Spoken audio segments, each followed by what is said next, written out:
Michelle bid farewell to the homeowners with a wave of her hand, pulling the front door shut behind her. She took a long, heavy sigh, her breath whispering through the silence of the early morning. Although the job was well paid, the homeowner's treatment of her was something she wouldn't wish on her worst enemy. The lady of the house, Alexis Wright, carried herself with an air of superiority given her claimed lineage of royalty, a claim that incidentally was yet to be validated. Alexis's excessive pride and frequent boasts about her supposed ancestry were a constant annoyance to those around her. Every conversation somehow spiraled into a debate about bloodlines and heritage.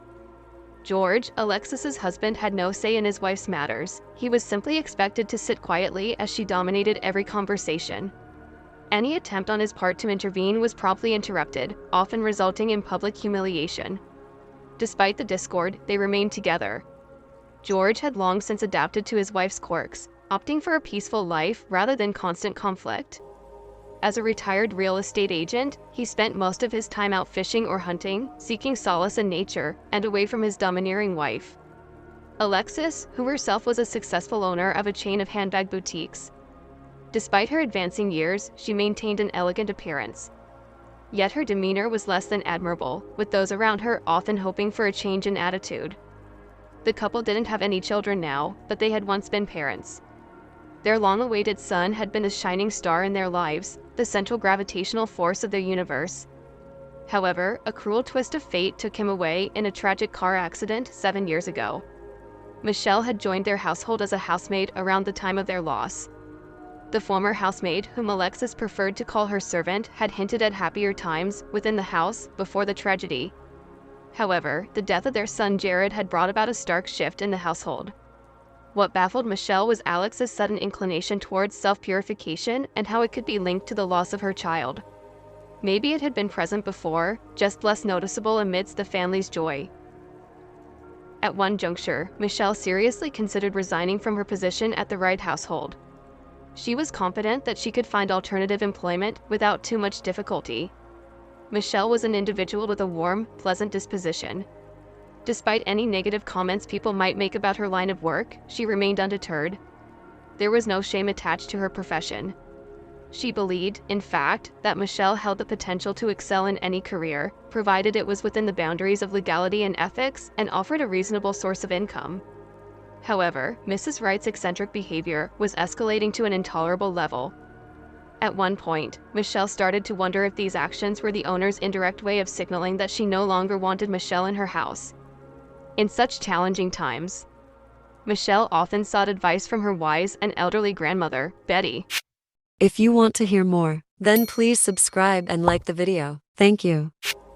With her years of experience and wisdom, Betty would provide Michelle with wise counsel. There were even instances when Betty's guidance prevented Michelle from making hasty decisions that she might later regret. Upon hearing Michelle's account of her difficulties with her current employer, Grandma Betty took a moment to gather her thoughts. She then looked at Michelle with a warm smile. "The very fact that you chose to discuss the situation with me before taking any unilateral action speaks volumes about your character," she said. Next, Betty looked Michelle straight in the eyes, her voice soft yet firm. "Michelle, my dear, you possess such a compassionate heart. Don't let other people's negative emotions affect you. Those who are unhappy often attempt to spread their unhappiness to others. Your best defense is to disregard such negativity. Moreover, remember that growing older is not an easy journey. As individuals age, they can become irritable. You can't always know the challenges they might be facing. Aging brings a multitude of difficulties, and some people struggle to cope with the stress. Therefore, extend some grace to her, show understanding, and, above all, never take her actions personally." Michelle sat, absorbing her grandmother's wisdom, grateful for her guidance. It was comforting to have someone who could bring clarity when things seemed clouded. "I truly appreciate your insights. Grandma, I hadn't considered things from that perspective. That's incredibly insightful." Michelle responded that she was about to leave. Grandma Betty gently grabbed her wrist at the door and offered her one last piece of advice. "May God bless you with the opportunity to reach the same age as that lady you were working for. When you arrive at that stage of life, you'll comprehend her behavior more profoundly." On a typical day, Alexis would eagerly shadow Michelle, scrutinized her work with a hawk's eye, but today was different. Michelle let out a sigh of relief, appreciating the absence of the lady's scrutinizing gaze while tackling her demanding chores and humming a soothing melody to herself. Michelle indulged in the tranquil, disturbed morning atmosphere as she went about her cleaning routine. After vacuuming the rooms, she moved on to caring for a large indoor plant sitting by the window, its vibrant leaves collecting dust. She reached for a damp rack to clean the plant. Her attention, inadvertently drawn to the view outside, brought her bustling activities to a sudden halt. There she was again, the young girl, no more than 8 or 9 years old. Her attire was ill-suited for this upscaled neighborhood, revealing her harsh circumstances. Her frail figure and shabby clothes hinted at either homelessness or gross neglect by her parents. Michelle had spotted her the previous night too, her heart aching for the girl who seemed to be resorting to begging for survival. However, when Michelle ventured out to offer some food, the girl promptly fled. Today, she was back, standing by the gates and observing the house. Michelle was puzzled by the girl's repeated visits. With a resolved mind, Michelle set down her rack and headed towards the door. On her appearance, the girl attempted to retreat, but Michelle quickly called out, "Please don't go. Don't be afraid. I won't harm you." The girl hesitated, offering a wary look in Michelle's direction. Approaching the gate, Michelle opened it with a reassuring smile, taking care not to overwhelm the girl. A quick scan of their surroundings confirmed that the girl was alone. "Would you like to come inside for some food?" Michelle asked gently, and the girl remained quiet, standing still and understanding her apprehensions. Michelle remained patient, trying not to spook her with sudden movements. Despite her frailty, the girl was indeed adorable. Her large blue eyes stared back at Michelle, revealing a world of sorrow and seriousness. "Don't worry, we're alone in the house." Michelle reassured the girl, cautiously taking a step towards her. "I'm Michelle," she introduced herself, maintaining her comforting smile. The girl was too shy to utter a word, anticipating Michelle swiftly. "It's okay if you're not ready to tell me your name, that's perfectly fine. Let's go inside now, shall we?" Extending her hand towards the girl, she watched as the child placed her tiny hand hesitantly onto Michelle's outstretched palm. Michelle cast a nervous glance at her wristwatch, hoping the homeowners were delayed for some reason. She knew Alexis would be far from pleased to find her housemate deviating from her duties. She gently led the girl into the spacious kitchen. The child stepped in tentatively, surveying the surroundings with wide, curious eyes. "Sweetheart, please make yourself comfortable," Michelle coaxed, gesturing to a chair. She quickly warmed up some biscuits and gravy, placing them on a plate before the girl. Initially, the child eyed the food hesitantly, but after a few moments, the overwhelming hunger seemed to quell her shyness. She started nibbling on the biscuits slowly, and before long, she was devouring them at a rapid pace, observing their girl's voracious appetites. Michelle felt a pang of guilt for serving too much food. She worried the girl might end up with a stomachache after not having eaten for such a long time. "Would you like to share your name with me, sweetheart?" Michelle inquired, her voice gentle and comforting the girl, either cautiously for a moment or eventually seeming to decide that Michelle was no threat. "I'm Sylvia," she murmured softly. "It's a pleasure to meet you, Sylvia." Michelle replied with a warm smile upon seeing an almost imperceptible smile on Sylvia's face and her lingering glance towards the refrigerator. Michelle quickly understood the silent plea for more food. "Oh dear, here, I understand you're still hungry, but too much food might upset your stomach right now. How about something sweet instead?" Michelle retrieved some candies from the upper cabinet. Sylvia took one and popped it into her mouth, her legs swinging under the table as a sure sign she was beginning to feel more at ease. "Sylvia, that's such a lovely name. Do you live around here, sweetheart?" Michelle ventured to ask. "Yes, no, I came here to find my dad." Michelle's first thought was that Sylvia's father might be one of the construction workers at a nearby site, and that she might have trailed after him and gotten lost. "Is your dad a construction worker?" Michelle ventured to ask, and the girl responded with a shake of her head. "You said you came here to find your dad. Do you know where he is?" Michelle pressed gently. "I don't know why he left us. He left Mom. She died when I was born. Grandma says I'm trouble. She also says Daddy is trouble too. She says Daddy hid it and quit it." Sylvia explained in her small voice. Michelle looked at the child with wide eyes, processing her words. After a moment, she asked, "So you're not originally from around here?" "No, I came here." I came here when it was colder. Sylvia responded, What do you mean you came here? Did you come to someone's house? War? I'm sorry, sweetheart. I'm just trying to understand where you've been staying. Sylvia merely shrugged. I slept in the streets. I got used to it. I often ran away from Grandma. Michelle shook her head, understanding that Sylvia's story was convoluted and she wasn't gaining much clarity with her questions. So, how are you planning to find your dad? Do you have an address or something? Sylvia shrugged again. Michelle's heart was filled with compassion. She couldn't bear to think that this little girl had been living on the streets, possibly among other homeless individuals. Anger welled up in her against a grandmother who had clearly failed to fulfill her responsibilities, leaving the child to seek refuge in a stranger's house. Sylvia, now engrossed with her candy, looked up at Michelle. Can I have some more? Michelle handed her another one, and as Sylvia unwrapped it, she began to explain that every time Grandma screamed that I had ruined her life, she would hold this piece of paper and shake it. The little girl held out a torn piece of paper in her hand. She threatened to send me as a gift to my dad. When I was younger, I was terrified she would really do it. I always wanted to rip that piece of paper with the address on it. I thought Grandma would forget the address, and she would have nowhere to send it to me. One day, when Grandma was asleep, I stole that piece of paper from her, ripped it, and ate some of it, not all of it, just some pieces, because I thought maybe one day I would want to find my dad. Maybe Grandma lied about my dad being the bad guy. I thought, what if he was actually nice? Sylvia held up the piece of paper. I just had the last letters of the street and the house number. I went to the store, stole a city map, and marked all the streets that seemed to match. Michelle looked at the girl, deep in thought. Are you saying you didn't just stumble upon this house randomly? Sylvia shook her head in response. I'd been to all of the other possible addresses. None of them fit as well as this one. This house even has the exact number. Michelle was increasingly perplexed. She fell into a quiet contemplation before speaking. I can't think of anyone who could be your father here. The owners of this house are an older couple, and I don't think they could have a young daughter like you. Sylvia's face fell at Michelle's words. She let out a heavy sigh and muttered, What am I going to do now? If I go back to Grandma's, she'll definitely send me to an orphanage. Michelle's mind was racing. She thought about the Wright's son, who died around the time. Sylvia would have been 2 years old. No, that can't be right. She mused herself, but she couldn't help but wonder. But what if?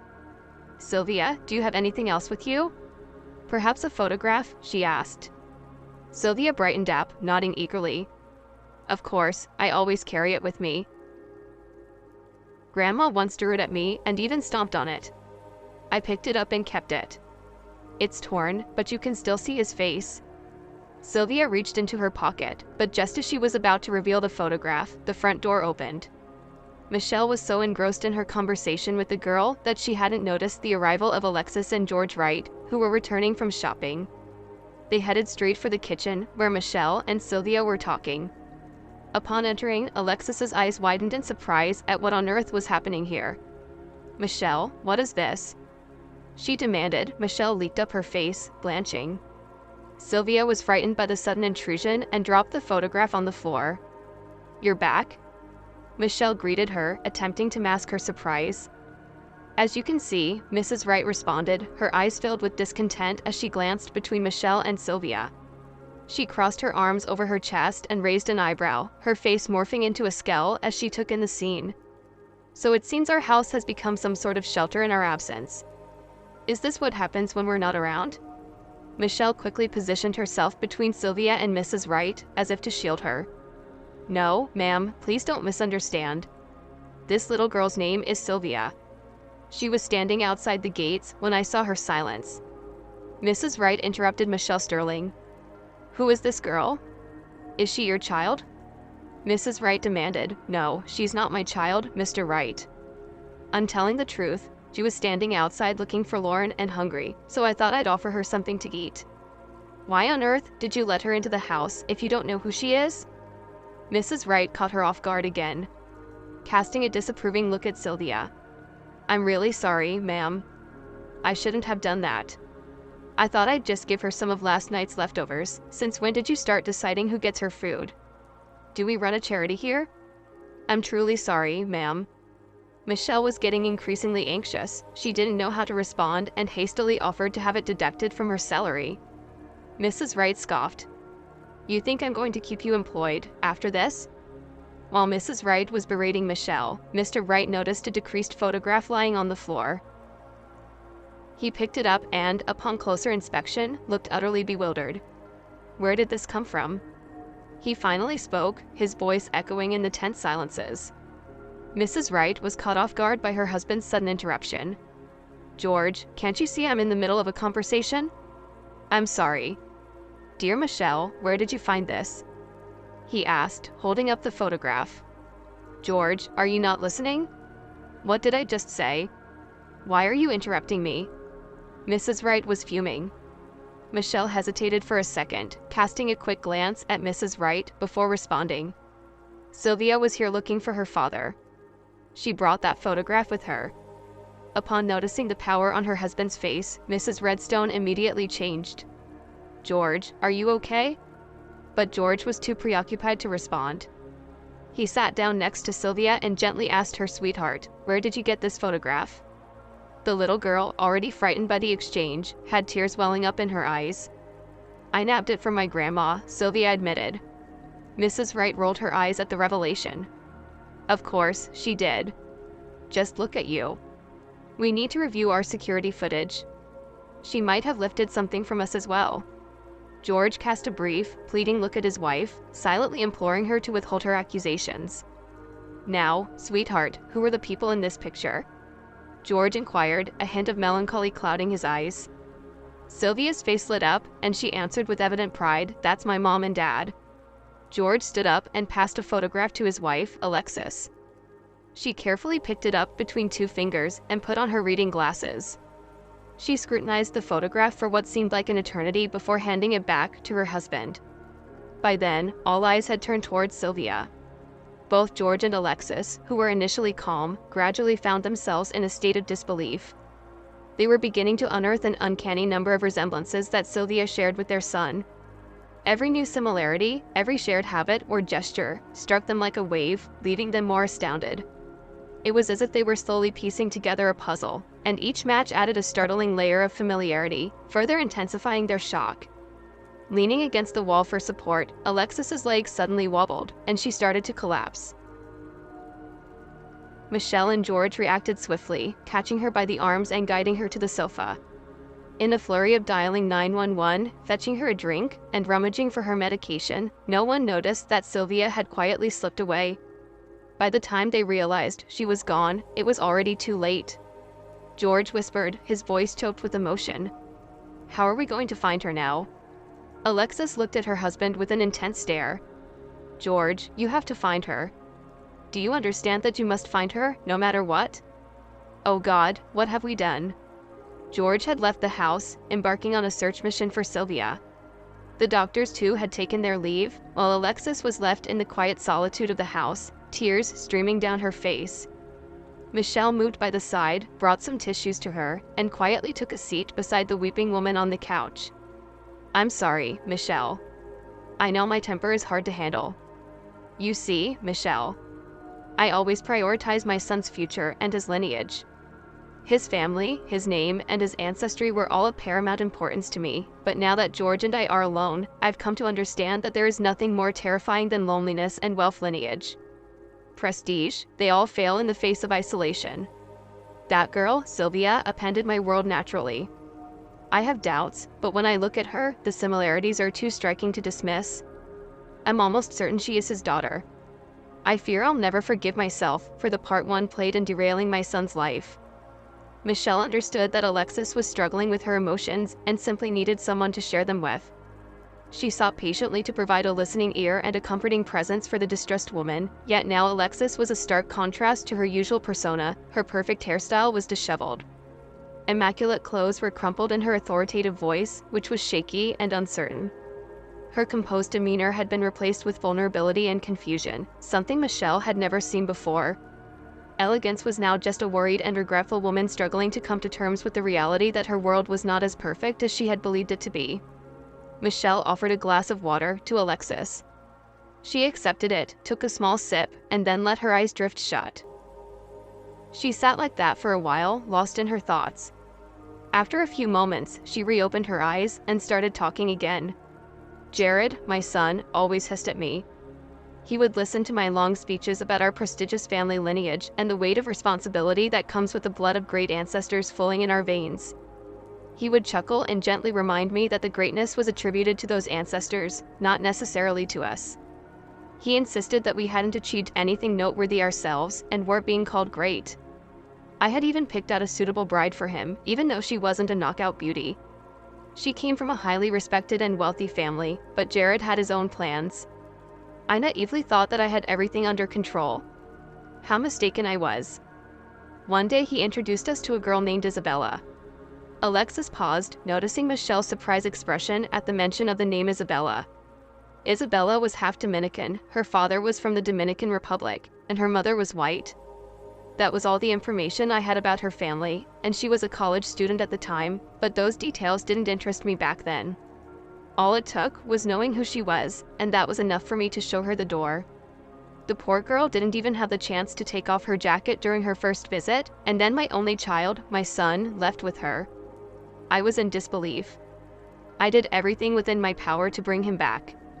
I even stooped to threatening and blackmailing Isabella.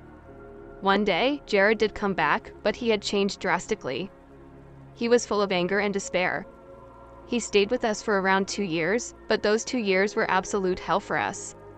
For the first 2 months, he drowned his sorrows in alcohol. Every single day, we managed to get him into rehab, and things started looking up for all of us. We even had dinner with the family of another young woman who came from a wealthy background. But a few weeks later, he started falling back into old habits. He took up drinking again. I never imagined in my wildest dreams that he had fathered a child. I know he and Isabella didn't stay together for long. Isabella had kicked him out. Perhaps my threats to blackmails worked when he found out about Isabella's death. He drowned himself in alcohol, and then he made the regretful decision to drive drunk. Alexis Drew took a shaky breath, her eyes brimming with tears. "It's all my fault, Michelle," she confessed, her voice filled with a raw pain that Michelle had never heard before. Alexis Wright, the woman who had always exuded an aura of stern professionalism, was now vulnerable and weighed down with guilt. "Do you think George will find her? What if he doesn't?" she asked, a hint of desperation creeping into her voice. "Don't worry, ma'am, he's going to find her. You'll see," Michelle reassured her, but what if she refused to come with him? Alexis posed another question, her worry evident in her eyes. Michelle sighed. "I don't know, ma'am." I think the poor girl got really scared. The door creaked open softly, hearing the noise. Mrs. Wright propped herself up with difficulty on her elbows. Michelle swiveled around and found Mr. Wright at the entrance.